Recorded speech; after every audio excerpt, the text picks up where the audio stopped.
Isa ka bang empleyado na gustong magnegosyo? Tapusin mo tong video na to at i-explain ko kung paano ang step-by-step procedure kung paano ka magkakaroon ng negosyo. Ayan, interesado ka ba? Kung interesado ka, simulan na natin to. Kung hindi mo pa ako kilala, ako nga pala si Marqueo Mesa, isang entrepreneur na dating empleyado rin na tulad mo na nangarap na magkaroon ng sariling negosyo. Alright? So, kwentuhan muna kita. Nung nagtatrabaho pa lang ako, no? Isa pa akong empleyado na tulad mo. Hindi rin ako isip negosyante.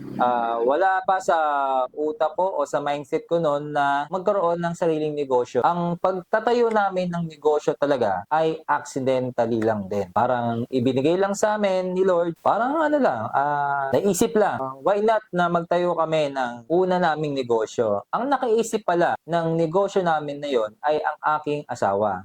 Sabi ng asawa ko sa akin, no, empleyado ako noon sa akong regular employee sa isang wholesale Japanese store, no, dito sa aming lugar. Yun nga, sinabi sa akin, nag-open sa aking asawa ko na gusto daw niya magtayo ng, yun nga, yung hanggang ngayon ay business namin, which is yung printing business. Ako, para sa akin kasi, ayoko kasi okay naman yung stable naman yung kita ko, regular naman, malaki naman ang sinasahod ko. Para sa akin, parang dadalawang isip ako. Sinimulan din namin, no? May konting ipon, yung naipon namin na yon, ayun yung mga binili namin na mga gamit, no?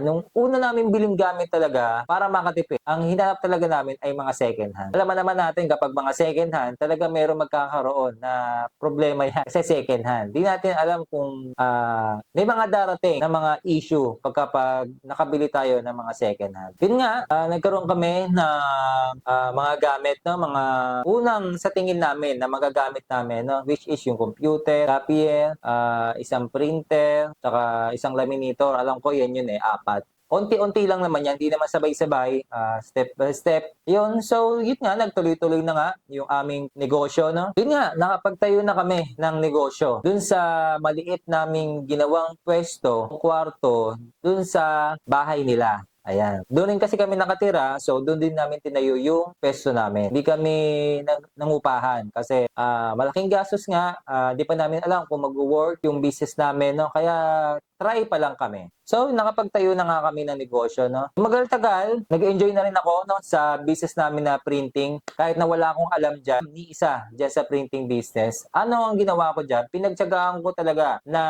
matutunan lahat ng mga services na pwede naming i-provide sa aming mga customer nung mga panahon na yon, no? Kasi ang mga customer kasi namin noon, nagsimula pa lang kami, ay yung mga kapitbahay namin, no?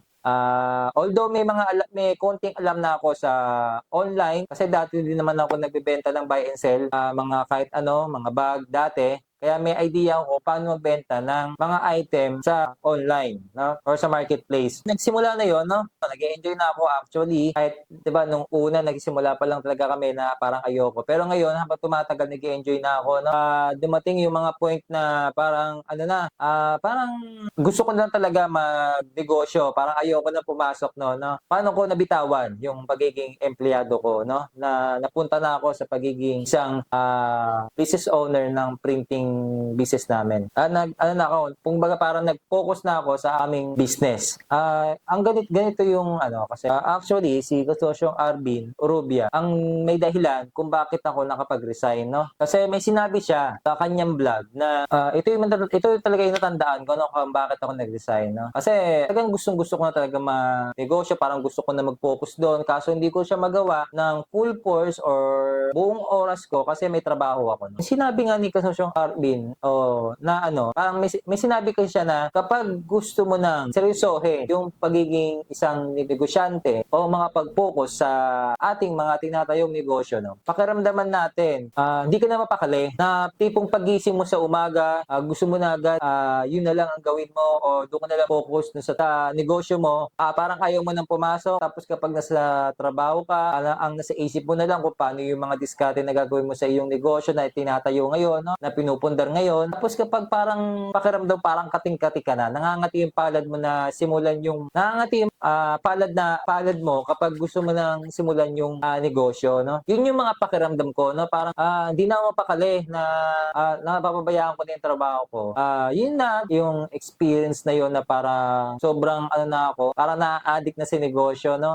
Nag-decide na talaga ako na makapag-resign sa aking corporate world, no? Nung mga araw na yun. So, yun na nga. Yun yung mga ginawa ko noon, no? Kung paano ako naging isang business owner. Hanggang ngayon, printing business pa rin ang negosyo namin, no? Maglalabas ako ng mga tatlong mga step procedure na sa tingin ko, para sa akin, based lang sa experience ko na makakatulong sa iyo na bilang isang empleyado na gustong magtayo ng sariling nilang negosyo. Ayan. Kung gusto mong magnegosyo, no, ang unang-unang kong sasabihin sa iyo, huwag ka nang mag-isip ng kahit ano, alam mo kung anong kailangan mong gawin. Mag-execute ka kagad. Simulan mo na agad. Una mong gagawin ay mag-execute ka na agad. Ayan, sinabi ko na sa iyo yan. Dahil mag-execute ka na kung wala kang maisip na negosyo, no? Pero gusto mo magtayo ng negosyo, no? Una mong gagawin dyan, kung wala ka talaga maisip, wala kang idea, o magbenta ka ng kahit ano na madali habang nagtatrabaho ka. Isasuggest ko siguro pinakamadali para sa akin, no? Kasi yun yung mga na-experience ko, ay yung pagbenta ng mga item through online, through marketplace, o kahit anong platform, no, na umuuso ngayon. Basta kung ano lang yung meron ka sa ngayon, yun lang muna. Kung mag-buy and sell ka, syempre may mga procedure tayo dyan kung paano tayo magbenta nang hindi maglalabas ng puhunan. Meron tayong procedure niyan kung paano. May nilabas din ako mga content about dyan, no? So, yun lang muna. Mag-focus ka muna. Mag-sip ka muna ng kahit ano. Pwede mong random or anything na pwede mong ibenta, no? Explore mo muna. Basta nakapag-execute ka. Ayan. Yun ang importante kasi kahit pa paano, no? Nagkakaroon tayo ng experience kung paano ang takbo or flow ng mga isang negosyante, no? Napaka-basic lang yan, no? At least, nasimulan mo, no? Kahit na nagtatrabaho ka, hindi nasasayang yung oras mo, nagkakaroon ka na ng idea. So, yun lang yung mga unang pwede kong sabihin sa'yo na kung magtatayo ka ng negosyo ay mag-execute ka kagad. So, pangalawa na susunod mo once na nakapag-execute ka na ng iyong negosyo, no? Kung pangalawa ay observation. Diyan na tatakbo yung pag-oobserba mo. Kung matakbo na ba ng maayos yung negosyo o yung simpleng negosyo o maliit mong negosyo na pinapatakbo ngayon nung simula nung nag-execute ka. Ayan.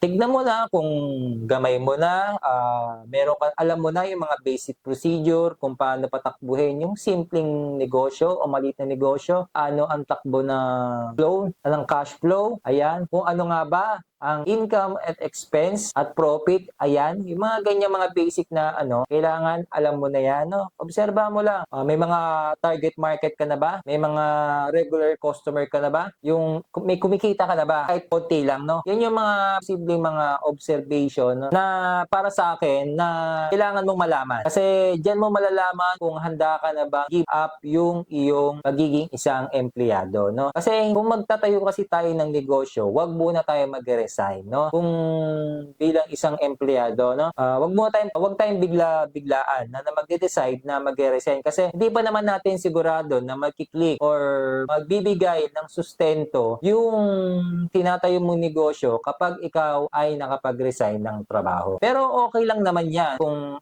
single ka lang, may sarili kayong bahay, tapos parang okay lang naman kahit mawalan ka ng trabaho, merong suporta sa'yo. Kahit na maliit yung kinikita ng negosyo mo, na simpleng negosyo mo ngayon, ay sapat na para suportahan ka sa mga araw-araw mong mga pangangailangan. Ayan. Kasi ako, nakapag-resign din ako sa aking trabaho na maliit ang kita kumpara dun sa sinasahod ko bilang isang empleyado. Bakit ako nakapag-resign ng ganon? Kasi talagang pinursyo ko na lang talaga na makapag-decide na makapag-resign. Kahit na maliit yung kinikita ng negosyo ko kumpara dun sa pagiging empleyado, ay talaga talagang sinabi ko na talaga na parang ayoko na talaga, ayoko nang matrabaho. Parang pagod na talaga ako, no? Tapos gusto ko na, alam ko na kung paano patatakbuhin o palalakihin o patataasin yung kita ng negosyo ko, kaya ako nakapag-resign. Ayan. Ano lang din naman yan, case to case base, depende rin kung ano yung sitwasyon mo, no? Mahirap din kasi kapag isa ka ng pamilyado, susubok pa lang ng negosyo, tapos mahirap mag-resign kapag meron kang pamilya kasi di mo pa sigurado talaga kung magkiklik ba talaga yung negosyo. Yun yung mga ganong mga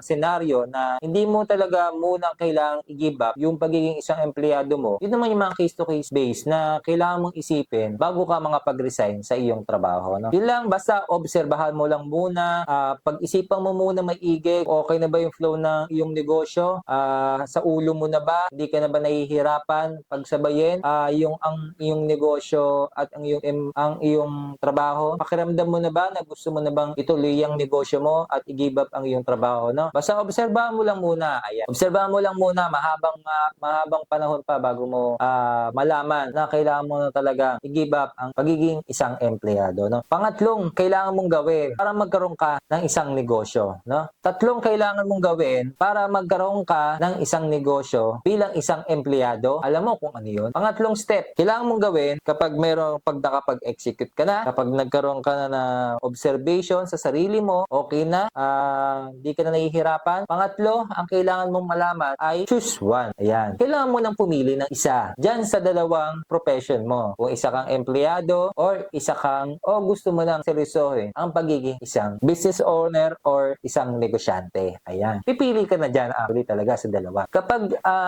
lumalaki talaga ang negosyo, no? Tapos isa ka pang empleyado hanggang ngayon, mahirap pagsabayin yan. Actually, napakahirap. Kasi hati talaga yung oras natin kung sino ba talaga yung priority natin, no? Kasi mahirap pumili. Actually, kahit ako nahirapan din na pumili sa dalawa kung ano nga ba talaga yung pipiliin ko. Napamahal na sa akin yung trabaho ko. Hindi ko na rin maiwanan mga kasamahan ko doon. Kasi kapag iniwanan ko rin, mahihirapan sila. Kasi may responsibilidad na rin ako sa dati kong pinagtatrabuhan dati. Kaya mahirap din i-give up. Pero tapos, di mo pa sigurado kung kikita ba talaga o magkiklik yung negosyo natin, no? Gusto natin talaga makapag-resign sa ating mga trabaho. Takot tayong mag-explore or lumabas sa ating comfort zone. Kasi sanay na tayo dun sa pagiging isang empleyado eh. Parang ayaw na natin na iwanan yon. Parang ayaw na natin mahirapan pa. Kailangan mong pumili talaga ng isa. Kailangan talaga dyan ay lakas ng loob para makapili tayo ng isa. Kapag nakapili na talaga tayo ng isa, no? Ayun man dyan, kung gusto mo talaga mag-stick sa pagiging isang empleyado or gusto mo na talaga maging isang negosyante, kung ang napili mo naman ay pagiging isang negosyante, ito lang ang masasabi ko sa iyo, no? Pag napili mo ang pagiging isang negosyante, ay napakahabang paglalakbay pa rin. So yun, sana may natutunan kayo, no? Sa lahat ng mga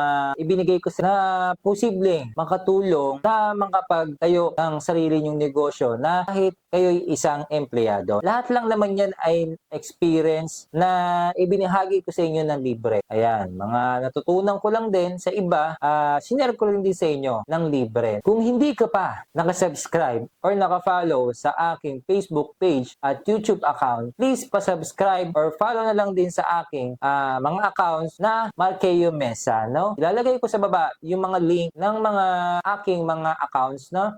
Facebook page, YouTube account at aking TikTok account. Actually, nagsisimula pa lang ako sa aking career na bilang isang content creator. Sana suportahan mo ako. Maraming salamat kung ikaw ay naka-follow o naka-subscribe at sinusuportahan mo na ako, no? Na ngayon pa lang isa na akong nagsisimula positive content creator, no? Nang dahil yan sa KMCC program ni Kasosyong Arvin Orobia. Yun na lang, no?